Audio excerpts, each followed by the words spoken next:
والسلام على رسوله المصطفى الحبيب وعلى آله وصحبه أجمعين أما بعد أعوذ بالله من الشيطان الرجيم بسم الله الرحمن الرحيم قل بفضل الله وبرحمته فبذلك فليفرحوا هو خير مما يجمعون وقال أيضا وما أرسلناك إلا رحمة للعالمين وقال رسول الله صلى الله عليه وسلم إنما أنا الرحمة المهداة أو كما قال صلى الله عليه وسلم حضرة المكرم شيخنا سيدي العالم الرباني ومربينا الشيخ محي الدين عبد الرزاق الدمشقي الإندونيسي موافق البوغوري قبلت الإجازة لأن من سكن في بلد أكثر من 6 سنوات صار أهل البلد حفظه الله ونفعنا به وبأنواره وأسراره مشايخنا وأساتذتنا para alim, para kiai yang kita muliakan, Kiai Haji Nur Ali dan Kiai Haji Abdullah, akhuna Kiai Haji Syarif Fadil, wa Ustadzuna Kiai Agung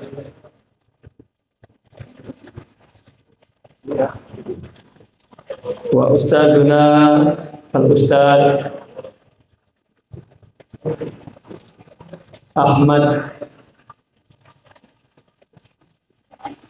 Sam'an Ma'ani Masduqi wa Al-Ustadz Nadi Bapak Lurah ya? Dan juga seluruh hadirin bapak-bapak dan ibu-ibu, santri, putra-putri Ma'had Miftahul Mahabbah yang insya Allah kita semua mendapatkan barakah dari Allah Subhanahu wa Ta'ala, dan kita semua senantiasa dilindungi oleh Allah Subhanahu wa Ta'ala, mendapat rahmatnya dari dunia hingga akhirat. Amin ya rabbal alamin.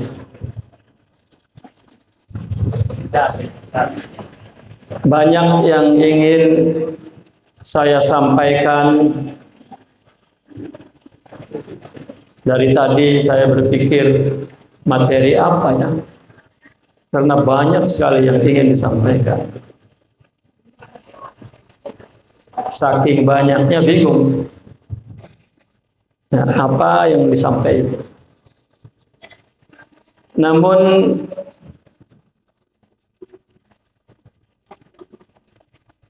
saya melihat, memandang ada yang saya rasa perlu saya ambil satu tema yang belakangan ini,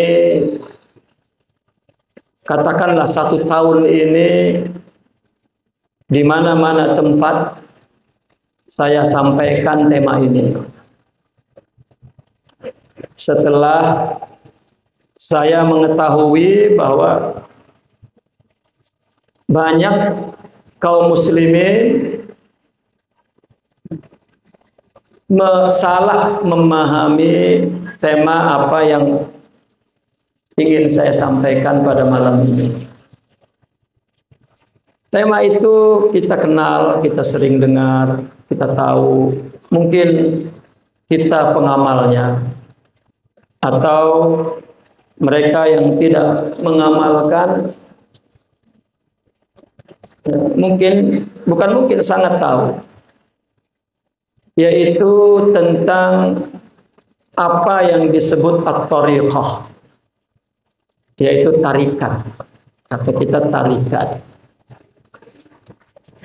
Apa sebenarnya tarikat itu? Orang menyangka bahwa tarekat-tarekat itu berzikir. Ada yang menyangka bahwa tarekat itu berqasidah. Ada yang menyangka bahwa tarekat itu berpuasa. Ada lagi yang lebih serem, tarekat itu bertapa di guha. Makanya katanya disebutnya sufi, suka sepi-sepi.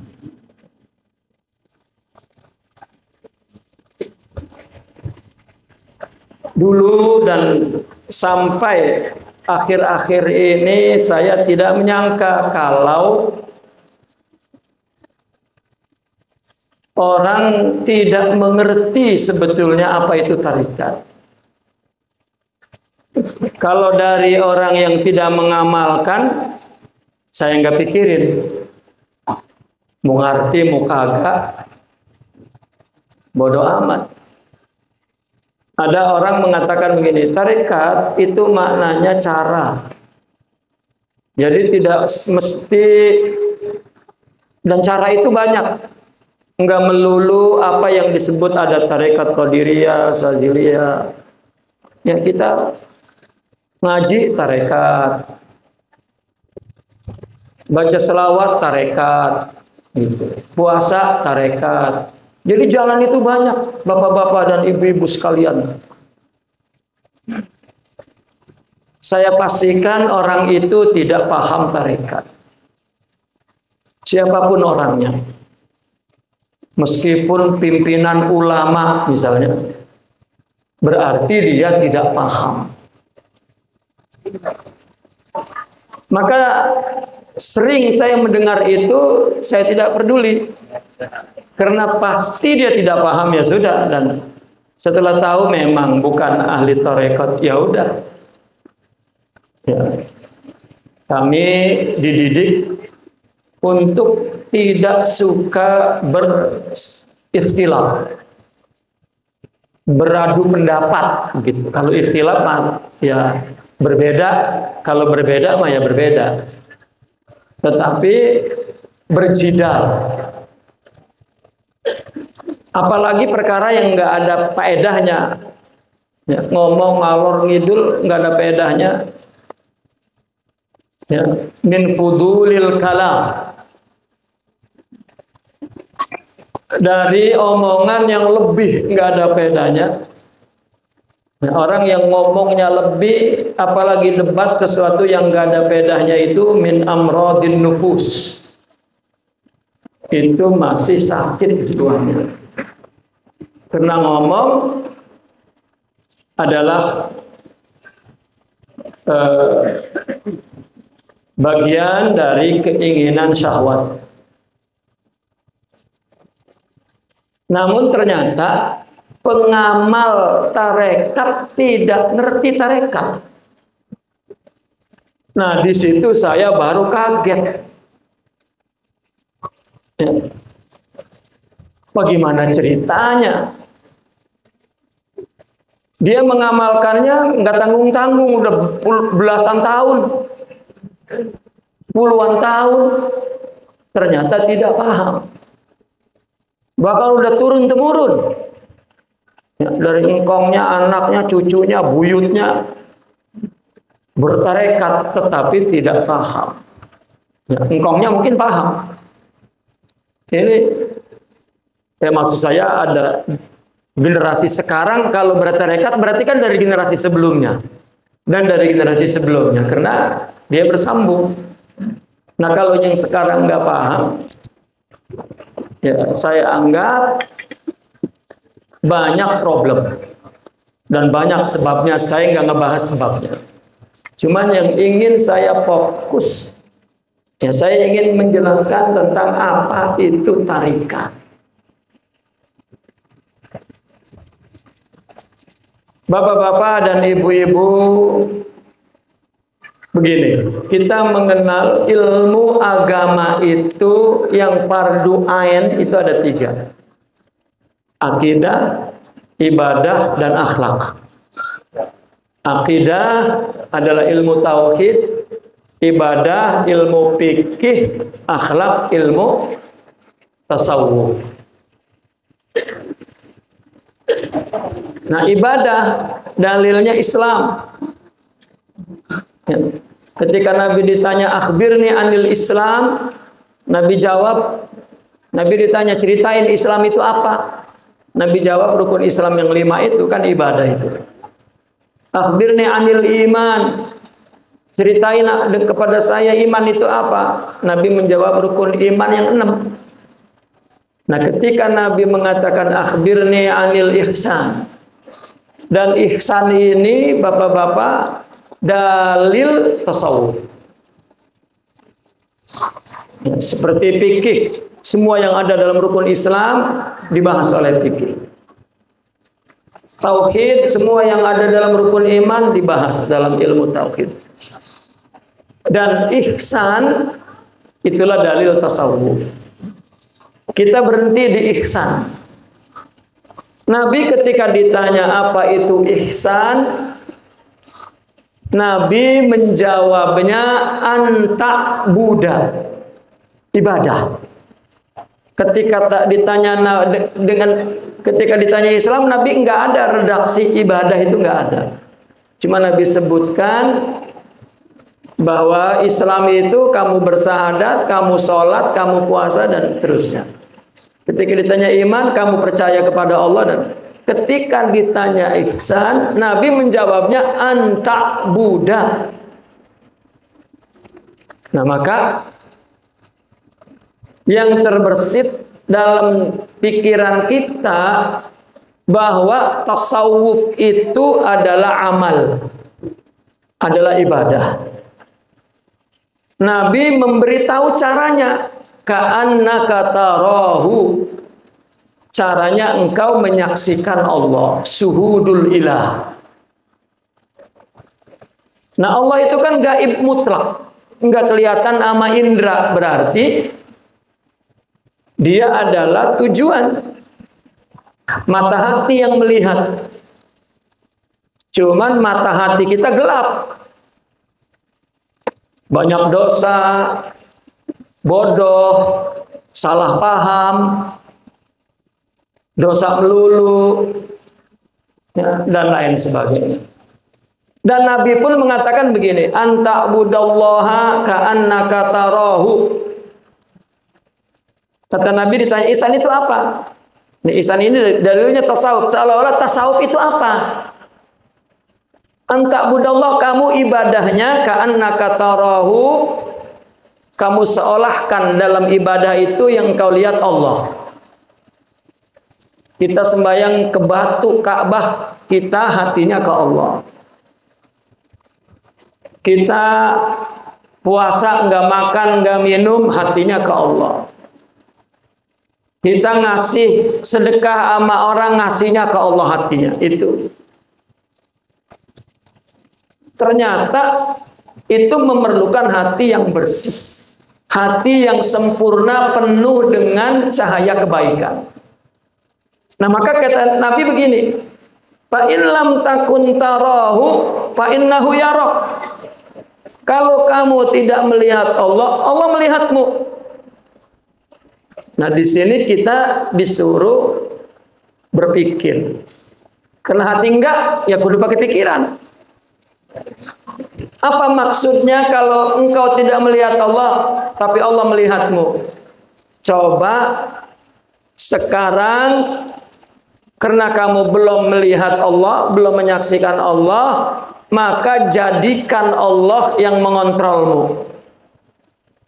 Saya sering mengumpamakannya, bapak kerja di kantor, lalu ada CCTV. Bos di dalam kamar ngelihat screen-nya tuh, lototin aja begini. Kita kerjanya khusyuk nggak Pak? Berarti kita kerja, motifnya apa? CCTV. Tujuannya juga CCTV. Tapi Pak, bos waktu makan keluar, makanya yang kerja bubar dah tuh. Atau ngantuk.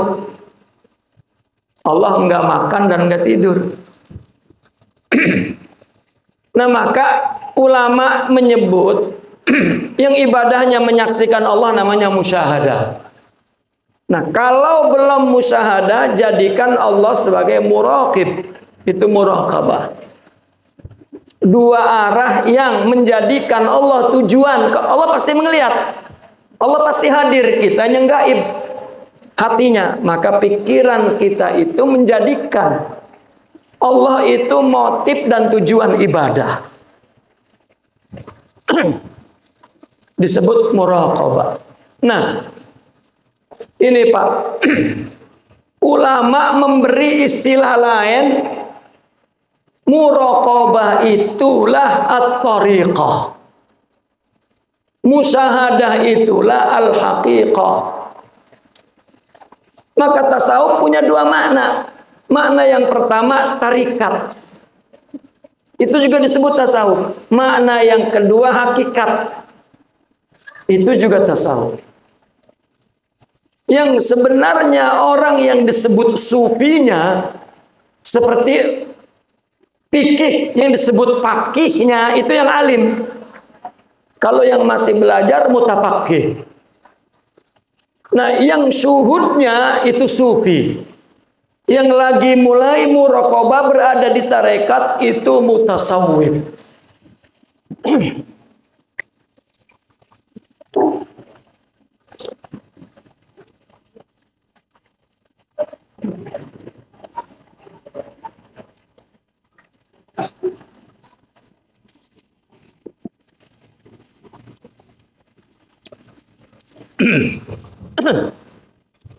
Jadi tasawuf ada dua makna. Makna yang pertama thariqah, makna yang kedua haqiqah. Orang mengatakan nggak ada itu ilmu tarekat, ilmu hakikat, yang ada ilmu syariat. Betul. Ulama sufi juga nulis di bukunya, karena ilmu syariati ismun wahidun. Wa ilmun wahidun. Ilmu syariat itu anna ilmu syariah ilmun wahidun wa ismun wahidun. Ilmu syariat itu satu ilmu dan satu nama. Syariat nggak ada. Tetapi yajma' ma'nayain, menghimpun dua pengertian, riwayatan wa dirayatan. Ada teksnya sampai ke kita dan ada pahamnya sampai ke kita. Mahamin agama itu bukan otodidak, mesti bersanad sampai kepada Rasulullah SAW. Nah, ilmu syariat ini yad'u ilal a'malil zahirah wa ilal a'malil batinah.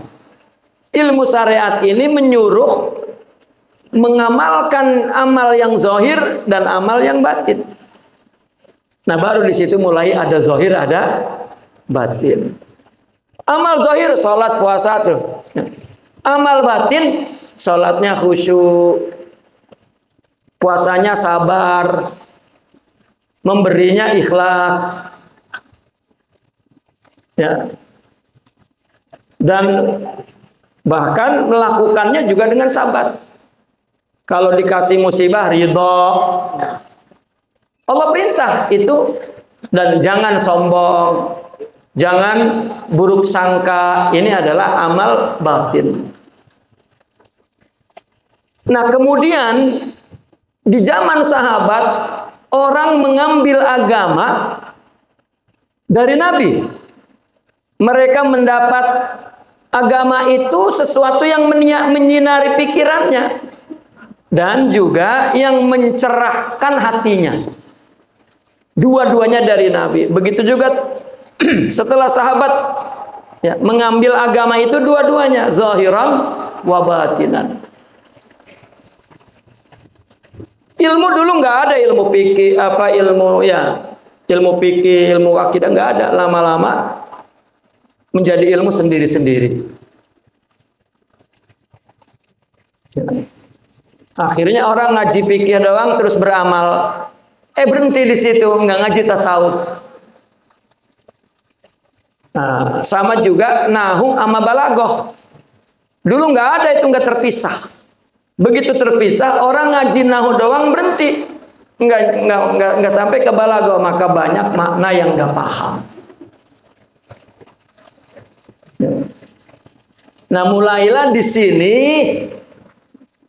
ada realita bahwa orang ibadah zahir doang, batinnya kagak.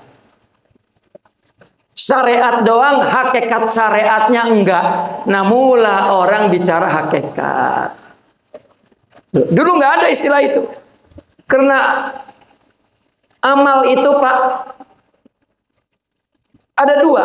Yang pertama suratul amal, rupa amalnya yang dilakukan dengan anggota tubuh kelihatan.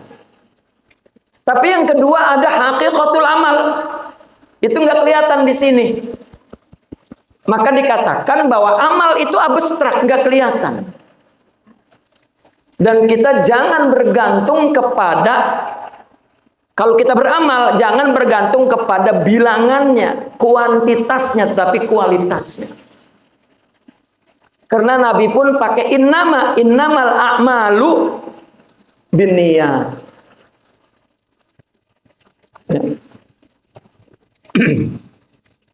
Nah, nanti di akhirat baru amal yang enggak ada gambarnya itu divisualkan, dipertunjukkan, kita ngelihat. Nanti Pak, ketika mati datang tuh amal kita berupa orang. Kalau amal kita jelek, yang datang jelek Pak. Kita ngingkarin, lu siapa? Lah gua amal lu, lah jelek ya. Baru tahu. Tanya lu siapa? Saya amal kamu. Ya Allah, cakep banget. Di sini kan orang ngaku, gua ikhlas. Apalagi ibu-ibu tuh, gua ikhlas bang, tapi sambil merongos. Ikhlas merongos. Coba, ikhlas kagak ngerti. Ngomong, Pak gimana gua kurang sabar bang? Gua udah sabar ini. Lah sabar begitu. Rupanya banyak orang tidak mengerti hakikat itu. Nah, orang karena ibadah itu hanya zahir, hakikatnya nggak ada, hakikat syariah, maka baru ulama menimbulkan istilah thariqat. Maka thariqat ini jalan yang menghubungkan syariat agar membangun hakikatnya.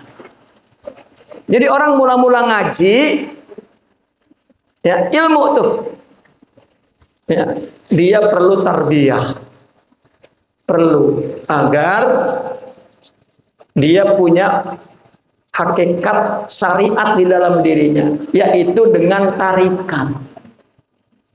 Nah, ini yang ingin saya jelaskan. Apa tarikat yang dimaksud itu? Kita kenal lah, saya nggak perlu terangin banyak-banyak karena kita udah tahu. Itu tarikat Qadiriyah, Naqsabandiyah, itu apa? Itu nama tokoh ya. Tapi yang ingin saya jelaskan, tarikat itu apa? Tarikat itu Pak, untuk orang yang ibadahnya zahir doang, belum punya khusyuk, belum punya ikhlas, belum punya sabar, belum punya ridha, belum punya wara, belum punya zuhud, belum punya husnudzon, belum punya mahabbah, belum punya sifat pemaaf, belum punya sifat melupakan kesalahan orang, belum punya sifat, itu akhlak Nabi. maka dia perlu bertarekat. Apa? Ya. Perlu kepada Allah agar Allah menganugerahkan sifat-sifat mulia tadi yang disebut hakikat itu. Pak, kalau Bapak belajar sholat, baca kitab, kemudian diterangin, ya, atau udah bisa nahu, baca, diterangin, terus bisa, Pak. Kalau akhlak, sifat-sifat mulia, Bapak baca kitab, sabar. Ngajinya aja nggak sabar, bagaimana mau dapat sabar? Khatam kitab 3 kitab sabar, nggak dapat, Pak, karena dia amal batin. Maka sabar itu, akhlak itu, sifat mulia itu wahbiyah, anugerah Allah. Nggak ada bagian kita sedikit pun usahanya, nggak ada. Orang dikasih musibah, dia coba sabar. Itu bukan sabar, tasabbur, at-takallub. Artinya dia berusaha untuk sabar. Berhasil. Ya syukur-syukur berhasil. Lama-lama, ini mah, gua ada batasnya nih, mas sabar. Akhirnya begitu. Nah, udah gua tungguin sampai 3 bulan masih begitu baik. Wadah. Atau ada batasnya, manusia mah. Ya, tapi sabar tidak ada batasnya. Dan banyak sekali orang bicara agama, ternyata bagian hakikatnya nggak paham, meskipun alim. Nah, ulama memahami bahwa untuk memiliki hakikat agama ini, itu hanya Allah yang memberi. Maka kita mesti tunjukkan kepada Allah bahwa kita perlu kepada akhlak itu. Sebetulnya orang sufi menyebutnya bukan perlu kepada akhlak, perlu kepada Allah. Karena Allah yang memberi. Bapak datang, misalnya orang perlu duit, ya. Orang yang dewasa, maka dia deketi orangnya, ntar ngasih duitnya. Jangan diomong aja, duit aja orangnya nggak dideketin, nggak dikasih. Nah, urusan kita sama manusia mah pinter tuh, sama Allah nggak pinter. Ya. Maka apa tarekat itu? Ya, saya ingin cepet-cepet lah. Ya. Tarekat itu adalah yang menghubungkan syariat kepada hakikat. Jadi yang ingin saya jelaskan, orang kalau masuk tarekat, yang dia kerjakan itu apa sebetulnya? Apa, Pak? Nah, disitulah orang menyangka zikir. Pokoknya kalau tarekat itu zikir. Ya, atau dia puasa dahar. Ya, bukan, Pak. Tarekat itu adalah iqbalul qalbi bil kulliyati 'ala Allah, atau sidqut tawajjuhil qalbi ila Allah, menghadapkan hati kepada Allah. Tadi itu ihsan. Kata Nabi, kalau kamu belum menyaksikan Allah, Allah menyaksikanmu. Artinya kita beribadah, beramal soleh dan hidup ini motifnya Allah, karena Allah perintah, tujuannya Allah. Nah, ini hati ini dihadapkan ke Allah, itu tarekat. Bapak nggak perlu dah masuk tarekat, tapi mengerti bahwasanya amal ibadah, amal soleh mesti kita lakukan untuk Allah. Meskipun dia tidak bertarekat atau belum bertarekat, itu dia pada hakikatnya sedang bertarekat. Ini banyak orang bertarekat itu zikir. Wah, zikir 20.000, 70.000. Ada yang puasa nggak berhenti-berhenti, sampai panjang rambutnya. Lupa nyukur. Tapak terus. Katanya dia sedang bertarekat, maka dirubah istilahnya tirakat. Tetapi kehidupannya enggak ada hubungannya dengan syariat, bahkan enggak mikirin. Kalau udah zikir mabok, tapi di rumahnya kayak iblis. Nggak ada amalnya sesuai dengan syariat apa kagak. Nggak ada perbuatannya karena Allah apa kagak. Kagak. Yang penting puasa, yang penting tapa, yang penting zikir banyak. Tidak, Pak. Itu orang tidak sedang bertarekat. Itu orang sedang melakukan amal zahir. Tujuannya apa itu? Pengen jadi wali, pengen manjur. Orang apabila masuk tarekat pengen manjur. Apabila orang bertarekat pengen aneh.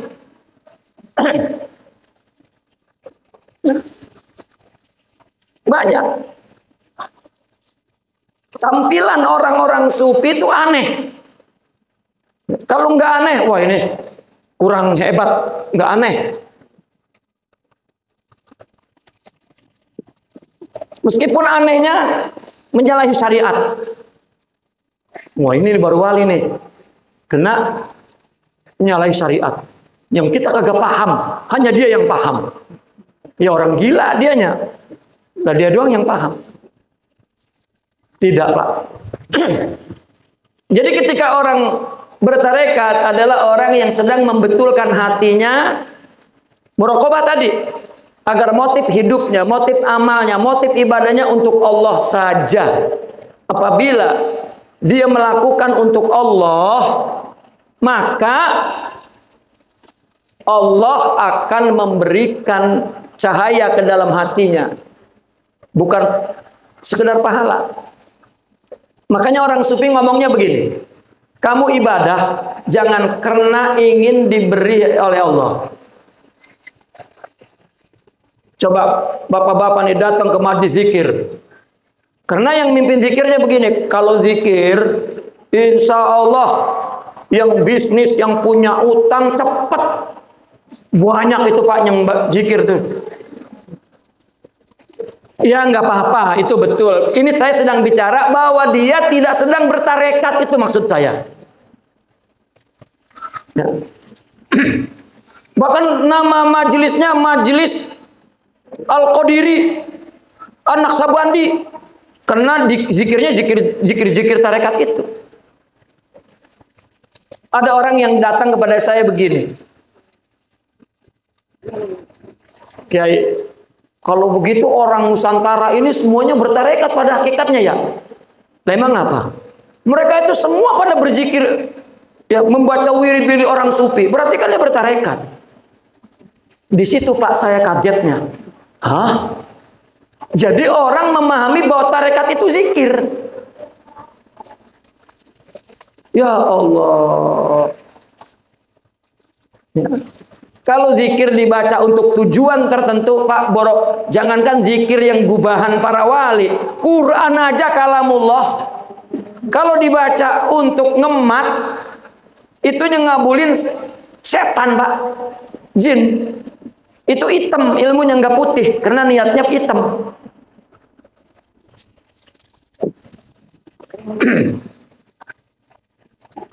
Jadi orang yang sedang bertarekat, orang yang sedang membetulkan hatinya agar ketika beramal untuk Allah saja.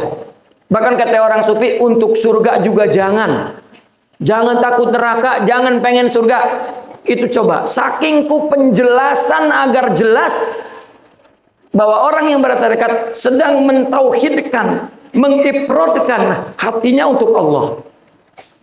Maka mereka orang-orang sufi ngomongnya tuh nggak lain daripada nafsu Allah, nafsu Allah, nafsu Allah. Nggak ada faidah doa, faidah ini, nerangin yang aneh-aneh, nerangin, nggak ada. Itu dukun. Itu dukun, Pak. Ya. Lihat pengikutnya juga kilab. Tahu kilab? Pemburu dunia, bukan pemburu Allah.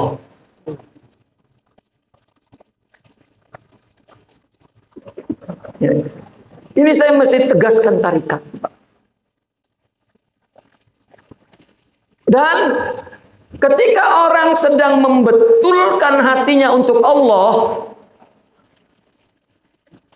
saya ada umpama begini. Ya betul, tasawuf itu identik dengan tazkiyatun nafs, mensucikan jiwa. Maka puasa, maka zikir, mujahadah, bahkan jangan makan banyak, jangan ngomong banyak, jangan tidur banyak. Itu latihan-latihan dasar. Ya. Maka saya mengumpamakannya begini, Pak. Ini saya ngadep kemana nih, Pak? Ini ngadep ono apa no? Wetan. Wetan. Emang nggak bisa bahasa Indonesia, Bu? Apa ono, Bu? Nanyanya ono ya? Iya, jadi wetan dijawabnya. Ono timur. Nah, kalau saya ngadep ke timur, yang saya belakangin apa? Kulon. Nah, sebetulnya yang saya tuju wetan apa kulon? Lah, saya ngadep ngetan. Pasti saya ngebelakangin kul. Nah, saya sedang ke kulon apa sedang ke wetan? Nah, orang yang ngadep ngetan pasti membelakangin kul. Nah, saya mikirinnya wetan apa kulon? Wetan. Orang yang berpikir melakukan ibadah untuk Allah, yang dia lawan nafsu. Nah, ketika dia sudah ingin, mesti dia rindu dengan pakarnya. Bapak baca buku ekonomi dan konsen pengen belajar ekonomi, udah paham, udah mulai mau praktek, pasti rindu nyari pakar ekonomi yang pengalaman. Untuk untuk meminta nasihatnya agar saya tidak banyak melakukan kesalahan untuk cepat mencapai tujuan berhasil. Itu konsekuensi yang logis. Jika orang sudah betul dia sedang membetulkan amal ibadahnya untuk Allah, pasti rindu kepada orang yang pakar itu. Itulah yang disebut mursyid, guru sufi. Pasti rindu. Bukan nyari guru sufi dulu, mau ngapain? Lah, orang nggak sibuk ekonomi, nggak baca tentang ekonomi, nggak mulain usaha, lah nyari pakar ekonomi mau ngapain, Pak? Kagak bakal ketemu karena konsentrasinya tidak ke situ. Nggak dianterin sama Allah, enggak. Biar di depannya pakar ekonomi juga orang enggak lah, emang bukan itu tujuannya. Nah, ketika orang membetulkan hatinya untuk Allah, dia rindu. Maka di zaman modern ini, mungkin ada dulu seorang wali mursyid ya. Di zaman itu dia memang apabila ada orang dikasih bayat gitu, itu mungkin ada sebabnya. Tetapi itu bukan manhaj. Orang sufi itu enggak, dia bukan jamaah yang nyari peserta, yang nyari enggak. Saya mengistilahkannya, mursyid itu nungguin di tepi jalan yang menuju kepada Allah, ditungguin sama dia. Zakki nafsak wa ta'ala. Lawan nafsumu, ntar ketemu aku. Nggak bisa dicari, Pak.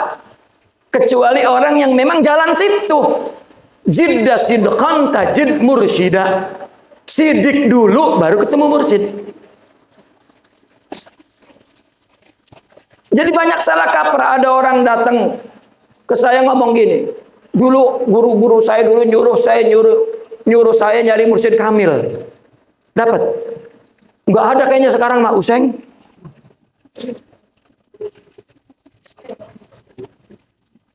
Kagak ada. Lu nyari apa emang? Ya.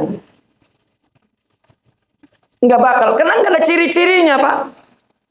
Itu hanya hubungan hati. Nah, singkatnya, Pak, begitu ketemu guru, ya, Maka kata guru, ya udah, saya bantu kamu agar kuat ngelawan nafsu ini. Karena orang bertarekat adalah orang yang menghadapkan hatinya kepada Allah. Nih zikir ya. Tuh. Itu juga berat lidah zikir. Emang mudah. Coba kalau Bapak dikasih zikir untuk ngedapetin emas karun di bawah tanah. Wala sampai puasa-puasa tuh Pak. Wah zikir terus, ya rozak, ya rozak, ya rozak. Ya karena pengen rezeki. Itu mah bukan tarikat. Nah karena ketemu guru, maka guru, nah ketika guru dan guru mendidik murid, maka ada metodenya, ada kurikulumnya. Maka baru tuh zikir adalah manhaj amali, metode praktis atau rukunnya atau usulnya untuk berguru. Kalau nggak berguru, ya lebih baik zikir yang syar'i, zikir yang maksur. Karena nggak tahu faedahnya apa. Hatta bilangan zikir itu guru yang menentukan. Kayak dokter mau minum obat, dokter yang nentuin berapa tablet. Bukan dihitung kalau 1 aja manjur, 10 cepat. Keracunan, Pak. Kecuali memang dia mau pahala, silakan itu mah bertumpu kepada bilangan. Tasawuf bukan ingin pahala, bukan ingin ajrun, tapi ingin nur. Lahum ajruhum wa nuruhum, kata Allah. Nur itu akhlak, sifat mulia. Nur itu hakikat.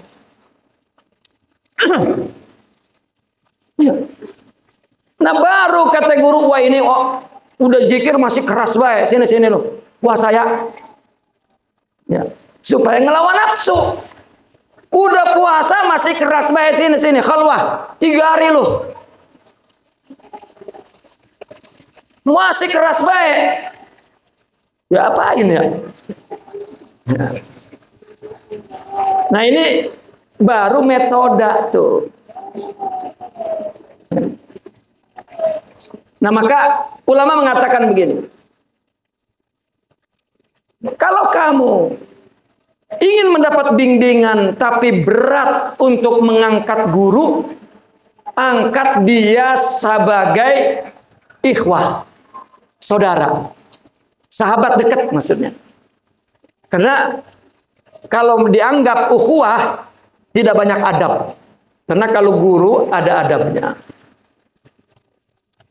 Melanggar adab, kurang percaya, ya, maka dia tidak bisa berjalan dengan baik. Tapi kalau dianggap ukhuwah, ya sahabatlah, persaudaraan muslim, tetapi dia meniru kebaikannya, mendengar nasihatnya. Nah, kenapa perlu guru? Karena perlu tajribah ruhiyah, perlu pengalaman dia. Nah, guru itu fungsinya apa? Likhtisarit thoriq, untuk mempersingkat jalan. Ya. Kita misalnya jalan kagak tahu. Raba-raba salah, oh begini, salah, begini, 10 tahun. Ya, baru paham. Dengan guru sebulan, 2 bulan, setahun, oh nafsu, oh. Udah terangin ngomongnya iloh, ya udah batal. Kenapa? Karena nggak nyari Allah, maka nggak akan. Sampai kata Imam Sya'rani mengatakan begini, nggak ada cirinya secara fisik seorang mursyid itu. Ya, kalau bukan orang yang ingin Allah, nggak ketemu. Kalau ketemu nggak kenal. Kalau kenal nggak mau ngikutin. Kalau ngikutin kagak bakal sabar. Karena hatinya nggak ke Allah, itu saja. Pak, Ada panglima perang. Perang lagi berkecamuk. Ini tentara serdadu hanya patuh kepada panglima perang, Pak. Nggak boleh tuh melakukan sesuatu tanpa perintah. Emang nyawa di tangan panglima, Pak? Di tangan siapa? Tangan Allah. Allah nanti ngilhamin panglima mundur, selamat. Kamu ke kiri, Allah, Pak. Karena dia taat. Nah, maka datangnya bukan ke guru, bukan ke orang. Sehingga dikatakan murid yang buruk, yang sering ngagung-ngagungin gurunya. Nah, murid yang baik, yang dibanggakan gurunya. Baru betul. Guru gua, loh. Nah itu. Banyak etika yang perlu dipahami. Jadi bukan tarekat makna bahasa cara ini, bukan.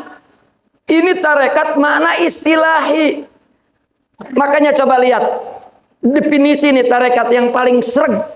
At-tariqatu hiya marasimullah asy-syar'iyyah at-taklifiyah. Ya, bi ghairi rukhas al-mukhtas lis-salikina ilallah. Coba apa artinya? Tarekat itu marasim. Apa marasim itu? Kalau kita artiin sekarang, marasim itu jalan protokol. Jalan yang menunjukkan kesonot, lurus tuh jalan utama. Apa? Syariat yang ditaklifkan. Tetapi dengan melawan hawa nafsu dan ditujukan untuk Allah, al-mukhtas lis-salikina. Bukan tasawuf ini untuk orang khusus, bukan untuk orang umum. Bagaimana kalau tasawuf kita kebumikan, kita umumkan, kita masyarakatkan? Yang ngomong begitu pasti ulama. Artinya bukan orang sufi yang nggak paham. Saya dengar orang sufi ngikut-ngikut. Kan sama gobloknya berarti. Kami bertanggung jawab sebagai generasi untuk membetulkan paham. Lah kalau nggak paham bagaimana mau jalan? Itu tarikat. Ada orang ketemu guru ngambil zikir, buat dia zikir sendiri. Emang dia balon?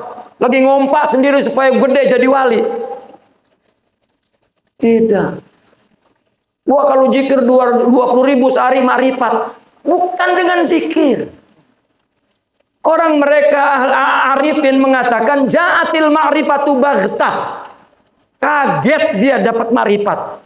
Padahal dia ibadahnya, zikirnya, selawatnya, ikhlasnya. Kaget ya Allah.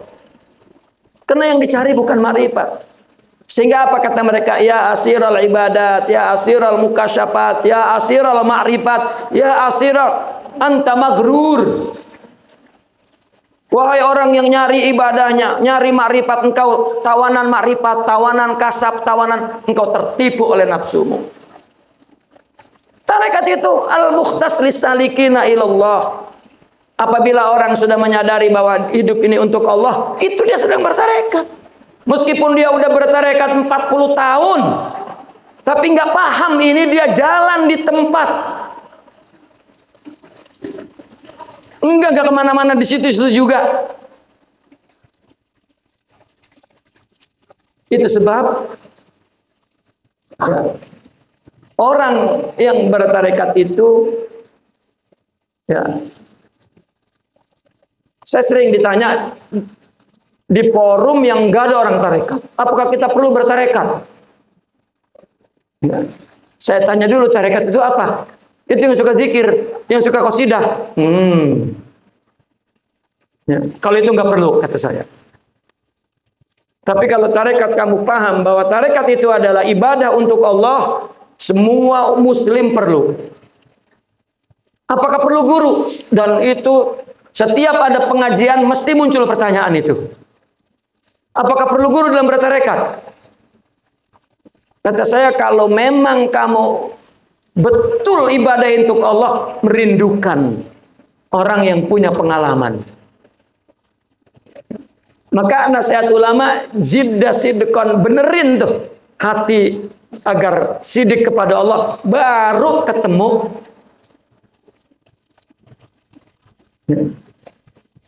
Itu tarikat, Pak. Nah, karena ada guru, maka guru punya kurikulum. Nah, kurikulum itu, Pak, ada inti kurikulum, ada ekstra kurikulum. Mana handphone saya?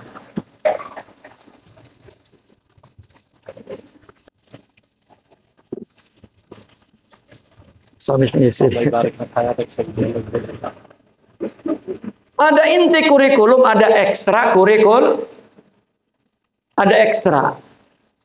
Di dalam tarekat, ketika ada guru, ini tarekat dalam arti madrasah, udah madrasah.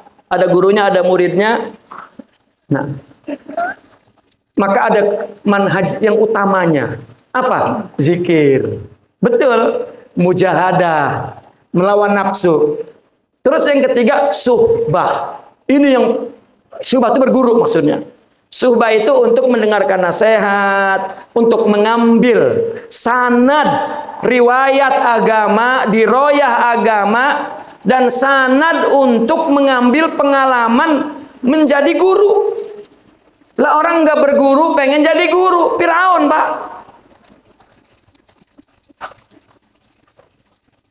Nah ini. Itu apa namanya, manhaj utamanya, metode utamanya. Lalu ada metode yang bersifat ekstra. Apa? Qasidah. Itu barusan kita melakukan qasidah hadrah. Itu juga bagian daripada manhaj, tapi itu cabang. Nah, jangan tiap hari melakukan itu. Mabok, Pak. Ya, tidak ada maknanya. Apalagi baca hijib, baca wirid-wirid. Maka dilakukan seminggu sekali kalau itu. Kumpul bareng, ya. Barengnya itu. Karena apa? Karena orang berkumpul mujalasah bukan karena dunia, tapi karena Allah. Hayya nu'minu sa'ah, kata para sahabat. Nyok, kita beriman sebentar. Para sahabat dulu ngajak kawan-kawannya, hayya nu'minu sa'ah. Nyok, kita beriman sebentar. Loh, berarti emang lihat sehari-hari nggak beriman. Ternyata apa yang dilakukan? Duduk di masjid, zikir sirri. Ya. Sampai digambarkan para sahabat jika zikir, lihat tamadu. Apa? Seperti pohon yang ditiup angin. Ya. Itu dijadikan metode oleh Pak, untuk ingat Allah itu susah. Susah. Ingat tuh di sini. Kalau yang kita ucapan itu alfazul zikir. Kalau di sini nurul zikir. Ingat itu nur. Maka nur itu enggak muat di waktu. Dia di seluruh waktu. Ingat. Ingat itu ingat itu Pak, enggak pernah lupa. Kalau ingat lupa, Pak. Lah kagak orang ingat lupa. Tapi kalau lidahnya berzikir, hatinya ingat enggak? Lah tahu. Kecuali orang demenan, Pak. Demenannya namanya Maryam. Dia nyebut mulutnya Maryam. Ingat enggak hatinya tuh? Misalnya ibu lakinya demen orang lain, Bu. Ya, lakinya demen janda, namanya Maryam. Lah ibu namanya Khadijah. Lah tidur deket ibu, ngomongnya Maryam. Lah kaget nggak, Bu? Bang, siapa Maryam, Bang? Gua Khadijah, buset deh. Nah, yang diucap itu yang diingat. Nah, kalau kagak ingat yang diucap, ini namanya amal zahir, dapat pahala. Nah, itu dijadikan metode. Zikir juga lillah. Ada etikanya zikir itu. Bukan asal melakukan. Banyak tradisi ya, yang saya menyebutnya tasawuf tradisi. Nah ini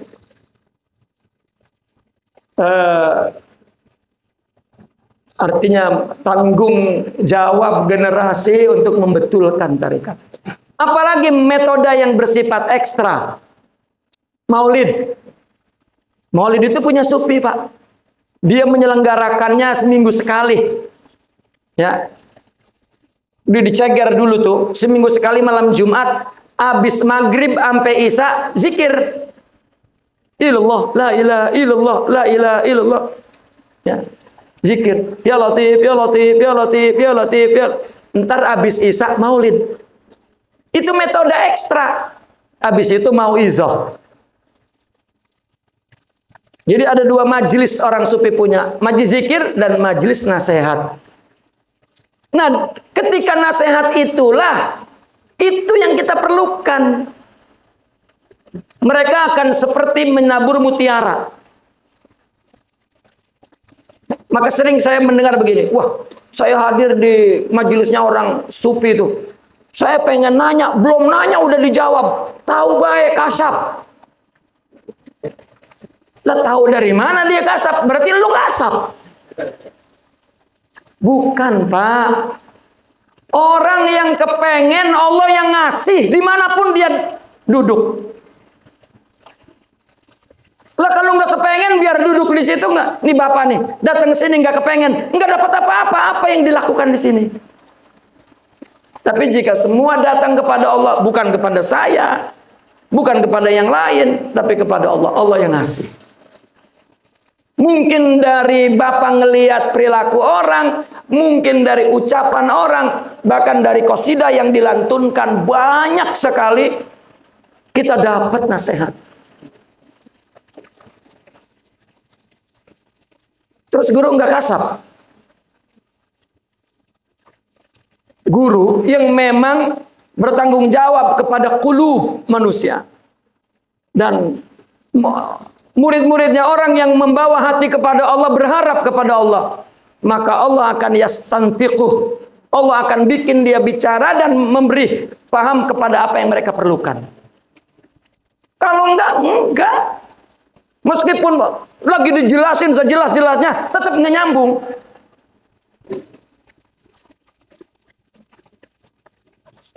Nah itu, perkara kasab atau tidak itu bukan urusan kita. Kalau juga kasab, ya, kasab itu bukan orang kasab misalnya lagi hadir nih, terus wali kasab datang melotot gitu tuh. Wah, tidak. Banyak setan pengaku-ngaku sebagai pimpinan tarikat, sebagai orang kasab yang menyalahi. Maka kata Imam Al-Haddad, orang mungkin tertipu, tapi tidak mereka yang mengerti dan mengetahui. Ya. Banyak sekali Pak yang ingin saya jelaskan. Saya fokusnya tadi bahwa orang yang bertarekat itu orang lagi ngapain? Orang yang lagi membetulkan hatinya agar dia beramal beribadah untuk Allah. Ya, kalau dia tidak berguru, ya, maka kemungkinan cepat itu disebut majdzub.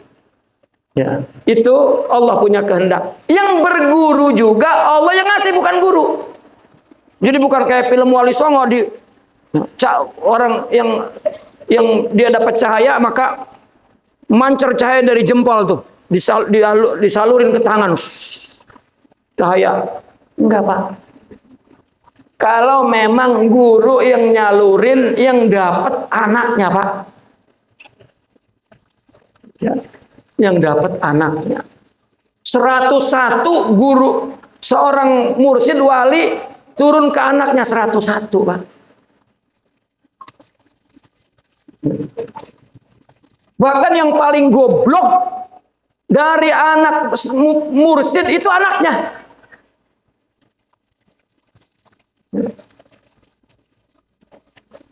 Dan ini sunnatullah, bukan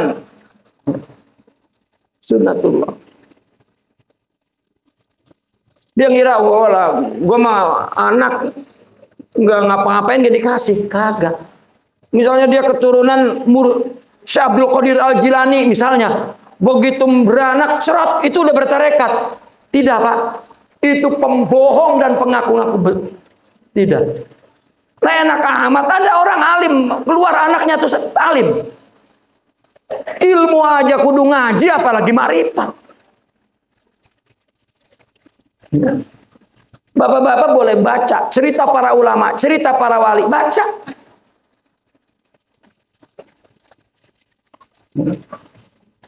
Kita nyambung ke Nabi itu ada 3. Pertama ilmu, akal. Kalau ilmu yang tidak bersambung, ya. Kedua, tarekat rohaninya. Apa? Akhlak, nur. Orang jika mendapat seorang wali, seorang arifin ditanya yang sempurna akhlaknya. Kalau kita tanya, rasanya apa sih orang yang punya sempurna akhlak? Dia akan jawab, rasanya saya Muhammad sallallahu alaihi wasallam.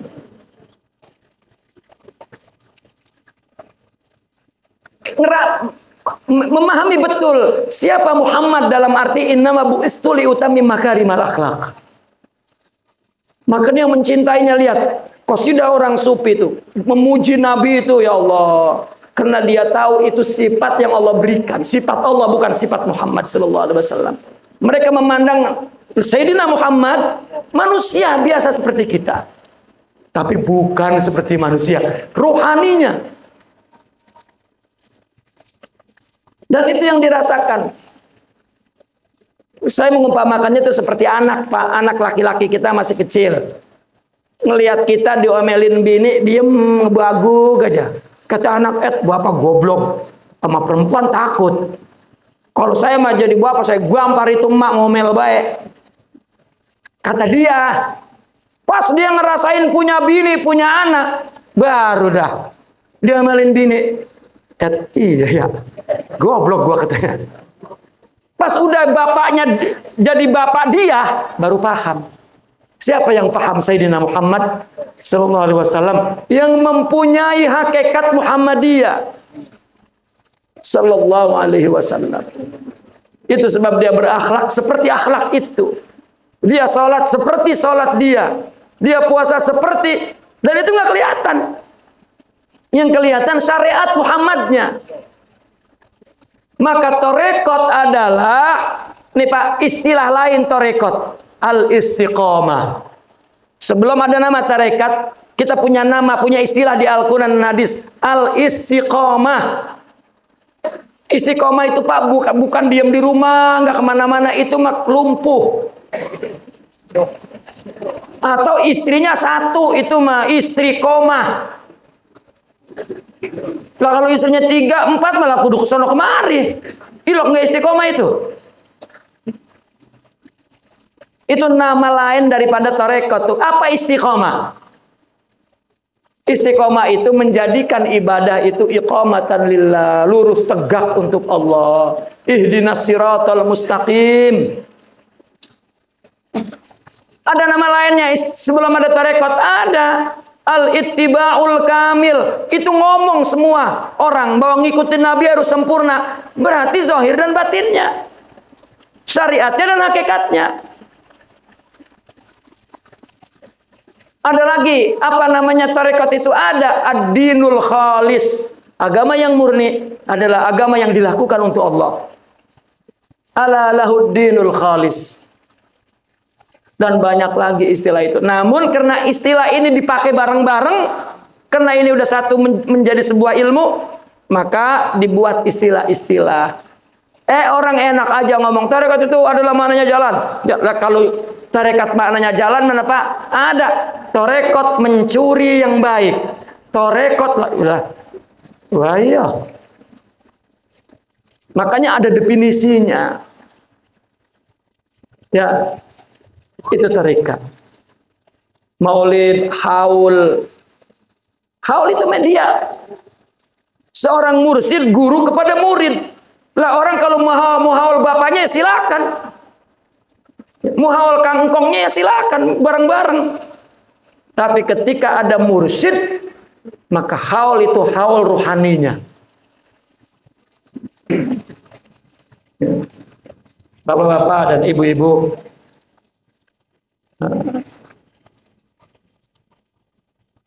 belakangan ini saya sering ngangkat tema itu karena saya baru menyadari omongan pemahaman dari para pelaku. Kalau bukan pelaku saya nggak pernah saya gubris. Ketika para pelaku, waduh, ya kita ngadain ngaji begini supaya membetulkan. Saya nggak ngaji, ya enggak ngaji nahu, enggak ngaji sorob, enggak ngaji sampai fikih. Terkadang saya enggak. Khusus untuk memahami bagaimana agar hati ini kepada Allah saja. Dan dalam memilih kitab-kitab juga, ya, kitab-kitab yang memang di situ di dalamnya terdapat tajribah, pengalaman rohani. Yang terakhir, Pak, kenapa kita berguru? Apa yang kita ambil tajribah ruhiyahnya, pengalaman rohaninya? Itu yang akan memperkaya kita. Satu lagi, ketika guru sama murid, maka diikat dengan cinta. Dan karena Rasulullah SAW pernah berkata, ainal mutahabbuna fiyya, mana orang yang berkumpul karena cinta karena aku. Bukan kumpul karena satu partai, bukan kumpul karena sama pilihan presidennya, bukan berkumpul, bukan. Dan sama sekali nggak ada kepentingan apa-apa kecuali datang hati semua, membawa hatinya tadahkan ke Allah agar Allah menurunkan rahmatnya. Seorang murabbi dengan muridnya duduk bersama, dua-duanya menadah kepada Allah. Dan jangan bergantung kepada guru. Pak, mungkin muridnya oleh sebab gurunya sampai menjadi wali. Wal-iyazubillah, gurunya jadi kafir. Siapa yang memegang hati itu? Allah. Dan kita nggak ikut guru, nggak ada ikut campur. Ya. Bukan bergantung kepada guru. Guru udah mati, bergantung aja. Bergantung mayit. Sedangkan Sayyidina Abu Bakar dulu, ketika Nabi wafat, Sayyidina Umar marah. Ayo coba berani ngomong Nabi mati, gua tebas batang lehernya. Sayyidina Abu Bakar keluar dari rumahnya. Man kana ya'budu Muhammadan fa innahu qad mat. Wa man kana ya'budullah fa innahu hayyun la yamut. Siapa yang menyembah Muhammad mati udah tuh. Tapi yang menyembah Allah, adab itu yang kita lakukan. Datanglah kepada Allah. Ya. Coba bapak dagang itu sebetulnya nadah rezeki dari orang lewat apa dari Allah, Pak? Nah, bukan dari Allah di guha dia buka jualan. Tidak. Doa dan berusaha itu menunjukkan bahwa kita perlu Allah. Kalau emang kita doa dan berusaha menciptakan kepengen kita, ciptakan Pak yang gede.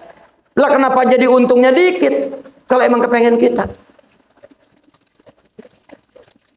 Itu sebab para sahabat, para aulia dari pagi sampai sore berusaha, bekerja, berdagang, berdakwah. Karena dia menunjukkan perlu kepada Allah, termasuk doa.